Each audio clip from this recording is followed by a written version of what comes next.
Մեթյու Հենրի, ամենօրյա ընթերցանություն, օր փետրվարի 12։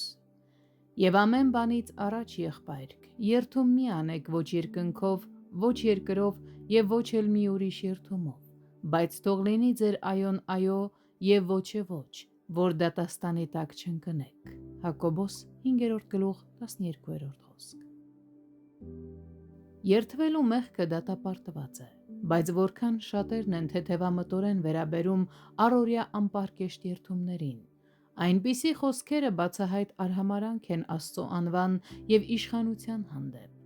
Այս մեղքը ոչ շահ է բերում, ոչ հաճույք, ոչ էլ բարի համբավ։ Այն պարզապես անպատճառ եւ անօգուտ թշնամություն է Աստծո դեմ։ Մարդը, որ թեթևությամբ է գործածում Տիրոջ անունը, իրեն իսկ ցույց է տալիս որպես Աստծո թշնամի, թեկուզ իր շուրթերով ասի, թե պատկանում է Աստծուն եւ երբեմն էլ մասնակցի երկրպագության ծառայությանը։ Սակայն Տերը անմեղ չի համարի նրան, ով զուր տեղը առնում է նրա անունը։ Եվ երբ գալիս է նեղության օրը, ոչինչ այնքան տեղին եւ անհրաժեշտ չէ, որքան աղոթքը։ Այդ ժամանակ է, որ հոգին դառնում է խոնարհ, իսկ սիրտը կոտրված ու քնքուշ։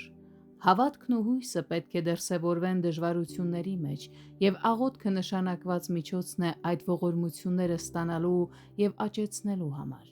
Նկատի ունեցեք, որ հիվանդների բուժումը վերագրվում է ոչ թե յուղով օծմանը, այլ աղոթքին։